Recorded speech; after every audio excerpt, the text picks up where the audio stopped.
Hello student, आज हम देखेंगे क्लास 10th का चैप्टर 2 क्वाड्रेटिक इक्वेशन। उसमें के हम आज बेसिक पार्ट देखेंगे। उसके पहले अगर आपने चैनल को सब्सक्राइब नहीं किया होगा तो प्लीज़ चैनल को सब्सक्राइब कीजिए और ऐसे ही वीडियोस देखते रहिए।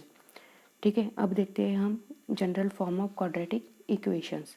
क्या है जनरल इसका इक्वेशंस? ax² + bx + c = 0। ये है क्वाड्रेटिक इक्वेशन। इसका यूज़ करके हम हमारे क्वेश्चन सॉल्व करेंगे। फर्स्ट डेफिनेशन देखते हैं हम, पॉलिनोमियल। पॉलिनोमियल की डेफिनेशन क्या है कि polynomial according to their degree, when the degree of polynomial is 1 it is called as a linear polynomial. मतलब जिस पॉलिनोमियल की डिग्री 1 होती है उसको हम लीनियर पॉलिनोमियल कहते हैं। And degree of polynomial is 2 it is called a quadratic polynomial. मतलब जिसकी डिग्री 2 होती है उसको हम इंडेक्स भी बोलते हैं, जिसकी 2 होती है उसको क्वाड्रेटिक इक्वेशन बोलते हैं। जैसे कि ax² + bx + c, इसकी डिग्री क्या है? इस वेरिएबल की 2 है, तो ये हो जाता है हमारा क्वाड्रेटिक पॉलिनोमियल। ठीक है, फॉर एग्जांपल इसका एग्जांपल लेंगे हम 5x + 9। ये देखिए 5x + 9 ये कौन से वेरिएबल की डिग्री क्या है? 1। तो ये है हमारा लीनियर पॉलिनोमियल। ठीक है, अब सेकंड देखते हैं, x² + 3x - 5। और सेकंड एग्जांपल है 3x² - 5x, 5x²। ये जो 3 एग्जांपल्स लिए हैं इसमें क्या है? इसकी डिग्री कितनी है? 2। यहाँ पर वेरिएबल की डिग्री कितनी है? 2। और यहाँ पर भी वेरिएबल की डिग्री कितनी है? 2। मतलब ये कौन सा पॉलिनोमियल है हमारा? Quadratic polynomial.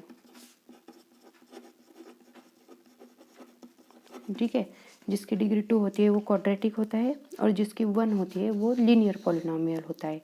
ठीक है, अब देखते हैं second, standard form of quadratic equation. अब standard form of quadratic equation में क्या होता है? इन वेरिएबल जो इन्वॉल्विंग होता है उसकी जो मैक्सिमम डिग्री रहती है वो 2 रहती है। ठीक है, लिखेंगे हम the equation involving one variable and having 2 maximum index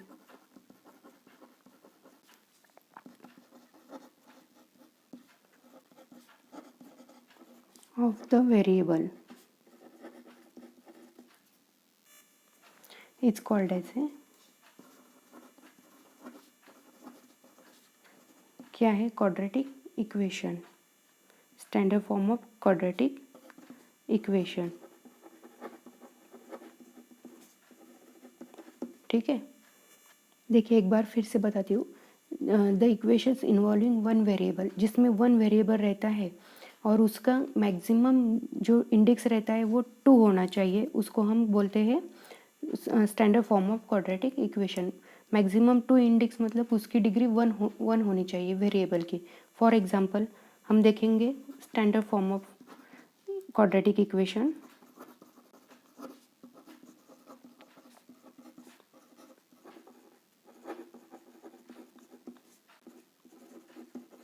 is ax² + bx + c = 0। ये देखिए हमने स्टार्टिंग में ही इसका स्टैंडर्ड फॉर्म देखा था, सेम वही है, ax² + bx + c = 0। तो a b c क्या है? हमारे रियल नंबर से, a b c are real numbers and a is a non-zero। A B C ये ज़ीरो नहीं होते हैं, मतलब a is not equal to 0। ठीक है, ये जो रियल नंबर्स है ये कभी 0 नहीं होते। ठीक है, तो हमने यहाँ पर लिखा therefore a is not equal to 0। तो इसका स्टैंडर्ड फॉर्म है ax² + bx + c = 0। सेम इसका ही हम यूज़ करके आगे की प्रैक्टिस सेट के प्रॉब्लम सॉल्व करने वाले हैं। ठीक है, समझ में आया स्टूडेंट आपको standard form of quadratic equations? अब देखते हैं थर्ड वाला। थर्ड है हमारा रूट्स ऑफ क्वाड्रेटिक इक्वेशंस। तो इसकी डेफिनेशन क्या है? The values of variables satisfying the given quadratic equation, मतलब जो वैल्यूज़ होती है वेरिएबल की वो सेटिस्फाई होती है गिवन इक्वेशंस को, गिवन इक्वेशंस क्वाड्रेटिक इक्वेशंस को, उसको हम कहते हैं रूट्स ऑफ क्वाड्रेटिक इक्वेशन। चलो अब डेफिनेशन लिखते हैं। The values of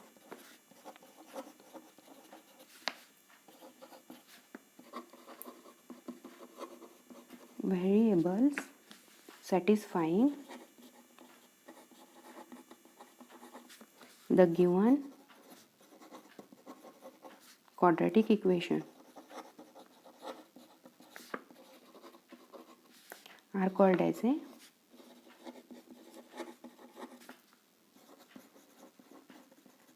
roots of quadratic equation.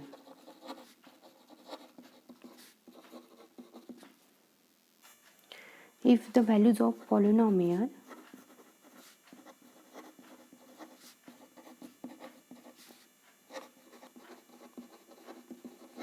Is zero, मतलब जो पॉलिनोमियल की वैल्यूज़ होती है अगर वो ज़ीरो है तो x equal to a, then x minus a is a polynomial, factor of polynomial, that polynomial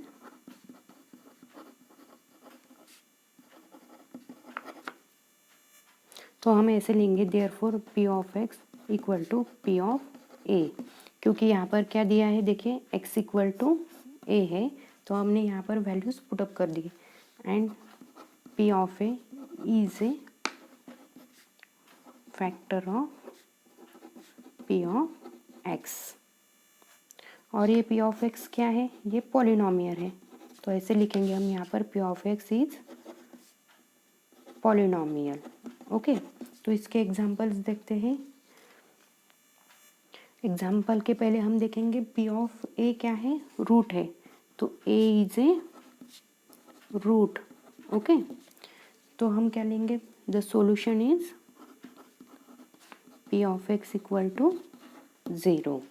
ठीक है, क्योंकि p of a equal to zero, p of x equal to zero. तो एग्जाम्पल लेंगे हम इसके, x square plus 5x minus 6, और हमें यहाँ पर दिया है x इक्वल टू -6, तो x की वैल्यू हमें -6 पुटअप करनी है। -6 ब्रैकेट स्क्वायर प्लस 5 इंटू -6 और -6, तो क्या आ जाता है देखिए 36 माइनस 30 माइनस 6, यानी कि 36 माइनस 36 इक्वल टू ज़ीरो। तो ये देखिए ये हमारा आंसर ज़ीरो आ गया, ज़ीरो आ गया, और p of x equal to zero, और ये देखिए हमारा आंसर भी ज़ीरो आ गया, मतलब ये क्या है, रूट्स ऑफ क्वाड्रेटिक इक्वेशन। जो आंसर है वो हमारा ज़ीरो आना चाहिए, तभी ये क्वाड्रेटिक इक्वेशंस होता है। ओके, ये हो गए हमारे basic concept of quadratic equations.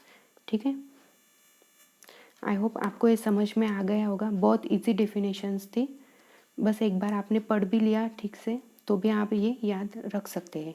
Okay, this is a complete of A basic concept. Thank you.